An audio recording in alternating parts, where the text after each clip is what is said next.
And another thing, that might not be the devil attacking you. That just might be God.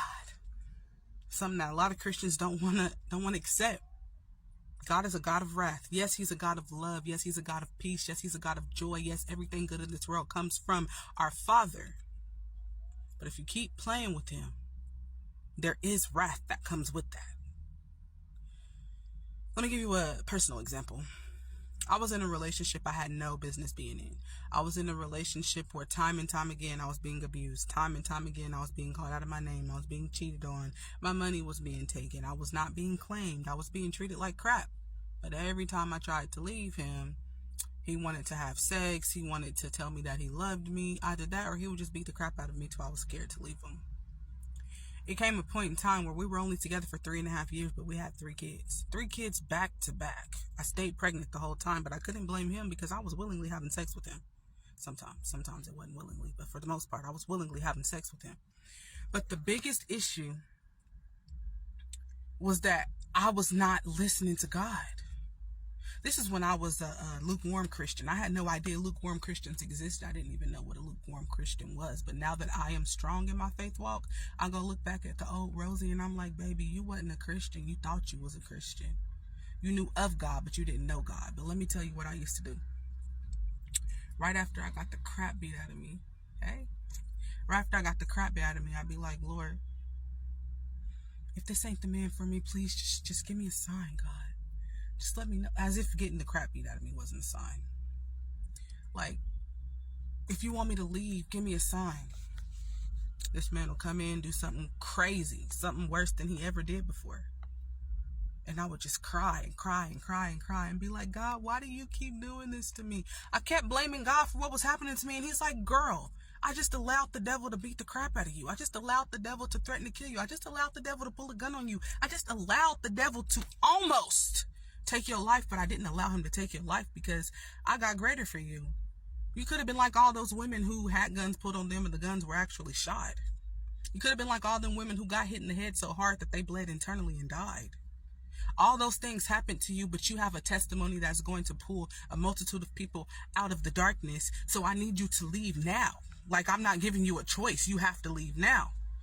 But I wasn't taking it as him saying that. I was taking it as, well, at least he didn't kick me. Then he kicks me. Then he kicks me and it's like, okay, well, at least he didn't break no bones. Then he breaks a bone. And it's like, well, dang. God done allowed the devil to do all this to me and I'm still not realizing that this is not where I need to be. I kept thinking, okay, we got kids together. He's claiming my child that's not his. We live together. His family is over my house all the time. This must mean we need to be together. God, why would you allow everything to align if this ain't for me? And God's telling me, girl, ain't nothing aligning. What you talking about? You're depressed every single day. You're stressed out every single day. This man keep making you have to go to the clinic because he cheats all the time. This man is doing all these things to you. And you keep asking me to give you a sign. And literally your whole life is a sign that it's time to go and you won't move. You won't leave. You won't go. What are you waiting for? Are you scared of the devil? Do you think that the devil got dominion? Because, baby, if you didn't know, the battle's already won. If you didn't know I'm Alpha and Omega. If you didn't know I'm the beginning and the end. If you didn't know I created the devil. I created everything good and bad on this earth. I created all of this. And you have free will, which means that you get to choose which side you're on. I'm not going to force you to go to any side. I'm not going to pull your hand like a toddler that's about to get hit by a car and say, no. No, I'm not going to do that. If you want to get hit by a car, I'm going to allow you to get hit by a bus. I'm going to allow you to do whatever you want to do. But as soon as you're ready to come to my side, come on, baby, because my hands are open. I'm ready to hug you. And that's exactly what happened. I had my jaw broken in 2019, but in 2021, when he broke my ribs, I moved my kids out of town immediately, and I just laid it all out. I cried and cried and cried, and I told God, I'm sorry.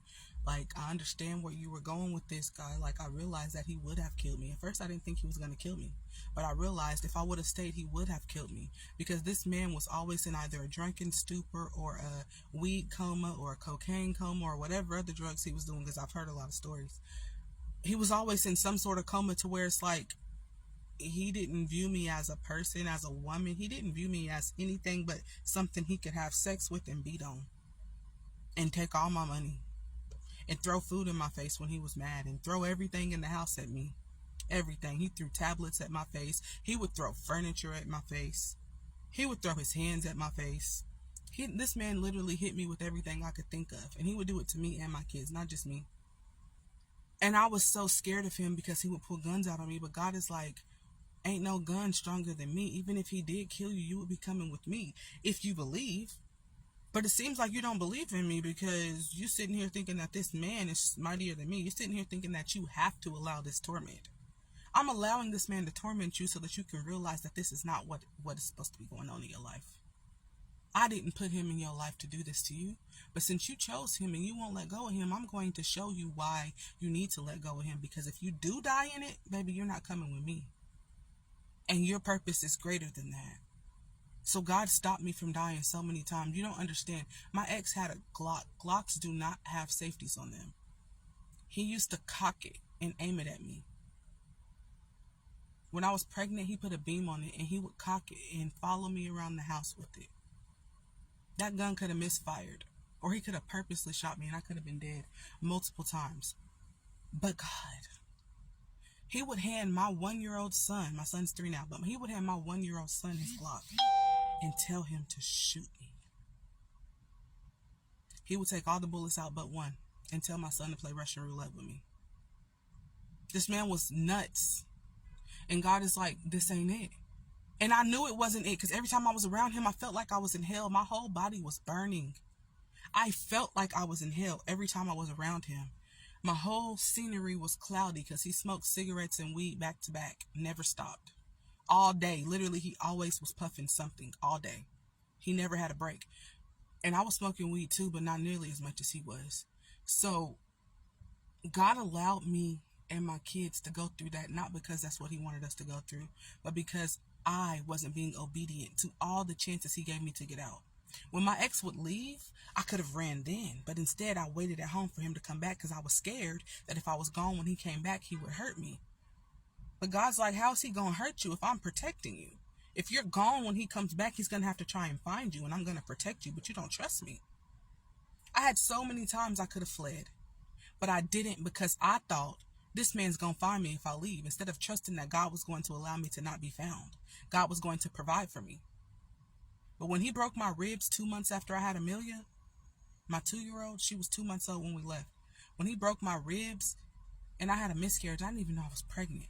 I was pregnant again already, and Amelia was only 2 months old because this man did not care about no C-section. He would hold me down and do whatever he wants to do to me. So I was already pregnant again. I had a miscarriage and my ribs broken 2 months after Amelia was born. I called my mother because God told me to. I heard a voice from heaven say, call your mother. I never video called my mom. I video called my mama and sat there and she could see it in my face. I didn't even tell her what was happening. My baby daddy was standing over me looking at me like, you better not say nothing. And I video called my mama probably 4 times. And then eventually he told me, go get me some cigarettes, B, and when you get back, I'm going to beat your A. I went to go get him some cigarettes and called my mama again. Went to go get my mama. And the whole time I'm like, Mom, if I don't bring him these cigarettes back, what's he going to do to me? She like, girl, if you bring it back, what is he going to do to you? Come get me. And the police going to meet us there. My mama called the police. The police met us there. Took him to jail. He was in jail for 2 days. I left that night. Went to a domestic violence shelter in my hometown. Stayed in a hotel with the domestic violence shelter because they was like, oh, no, you are too high risk to be in the shelter. So I stayed in a hotel for about a week or two. And then I drove out of town and never looked back. That was 2 years ago. It took all of that for me to leave. And God is like, baby, you could have been gone 3 years ago. The first time he punched me in my mouth and made my mouth bleed when I was pregnant with our first child, I could have been gone. But I had just left my ex-husband who had just raped me and held me hostage. And our daughter was only 4 months old at the time. So I had just went through a domestic violence situation. I was in the middle of a divorce. I didn't want to tell people I was being abused again. So I stayed with him and had 3 kids with him instead of just leaving while I was pregnant with the first one. But God is amazing. And now my story is going to save a multitude of people. And baby, I'm almost done with my book. I took about a 1.5 month break, but I'm back writing. And my book is almost done. I'm looking for somebody to do the cover art for me. And Faith, Family, Freedom, the RosieXperience will be out. And y'all will hear my full testimony and know why I do what I do. God is in my heart. And now that I understand that I was never a true Christ follower, I want more people to understand that it takes more than just believing in God to be a follower of Christ. I love y'all. God bless y'all. Have a blessed day.